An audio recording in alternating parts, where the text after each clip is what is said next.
Indore couple case में 11वें दिन राजा का शव मिला और अब 16वें दिन तक भी सोनम का कोई पता नहीं चल सका है। तब से अब तक कहानी में कई मोड़ और कई ट्विस्ट सामने आ चुके हैं। हाल ही में एक सीसीटीवी फुटेज भी सामने आया। राजा की हत्या और सोनम के लापता होने की जांच पर भी कई सवाल खड़े हो रहे हैं। एक एक कर उन सवालों ने गुत्थी को और भी उलझा दिया है। शिलोंग में लापता सोनम और उनके मृत पति राजा रघुवंशी का 23 मई का एक सीसीटीवी फुटेज सामने आया, जिसे पुलिस ने अपनी जांच में शामिल किया। 4.5 मिनट के इस वीडियो में राजा और सोनम पहले स्कूटर से लगेज लेकर होम स्टे पर आते दिखे। सोनम के हाथ में सफेद रंग का लगेज था। राजा ने स्कूटर रोकी और उतरकर होम स्टे में पहुंचे, जबकि सोनम बाहर ही स्कूटर के पास खड़ी रही। सोनम के हाथ में मोबाइल फोन था, वो उसने अपने स्कूटर की सीट पर रखा। सोनम के पिता ने दावा किया कि पुलिस वाले होटल वालों को बचा रहे हैं, जो भी राज निकलेंगे वो होटल से ही निकलेंगे। पिता का कहना है कि सोनम और राजा के भाइयों से होटल वाले 2 दिन तक कहते रहे कि सारा सामान कमरे में रखा हुआ है, जिस कमरे में राजा और सोनम ठहरे हुए थे।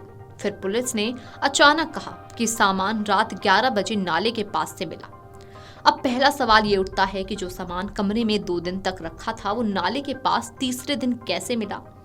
उसको कमरे से बाहर निकालकर नाले के पास कौन ले गया? दूसरा सवाल ये है कि जो पुलिस वाले शाम 5 बजे ही जांच बंद करके जंगल में जाने से मना करते रहे, वो रात 11 बजे नाले के पास क्या करने पहुंचे थे, जहां उनको सामान मिला।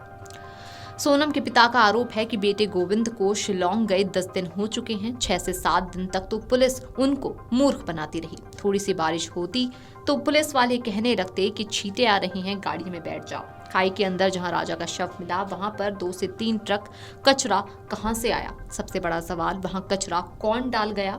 वहां पर डंपिंग किसने की? 3 ट्रक कचरा स्पॉट पर आ जाना कोई मामूली बात नहीं है।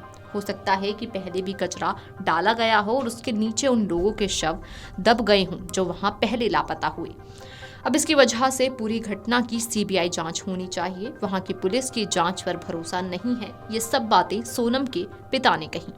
सीसीटीवी वीडियो में नजर आ रहा है कि राजा और सोनम होमस्टे के भीतर आए। सोनम ने हेलमेट उतारकर बालों का जूड़ा बनाया। तब तक राजा ने फिर लगेज लॉक कर दिया। सोनम ने फिर पर्स को डिग्गी में रख दिया और अकेले स्कूटर पर बैठ गई। फिर स्कूटर के आगे रखा एक बैग और सफेद रंग का लगेज दोनों ने होमस्टे में रखा।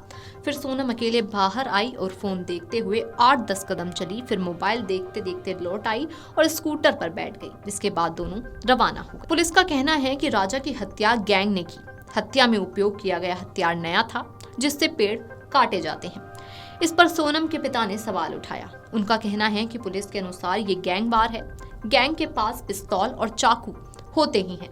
गैंग के लोग नया हथियार क्यों खरीदेंगे?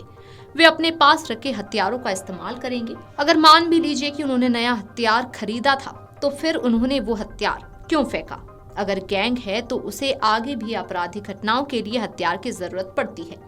वो भला नया हथियार क्यों फेंकने लगे? ये हथियार स्थानीय व्यक्ति ने खरीदा है। ये सब बातें सोनम के पिता ने कही। Video desk amarujala.com। अगर आप ये वीडियो YouTube पर देख रहे हैं तो हमारे चैनल को सब्सक्राइब कर बेल आइकन दबाएं और Facebook पर देख रहे हैं तो हमारे पेज को लाइक करें।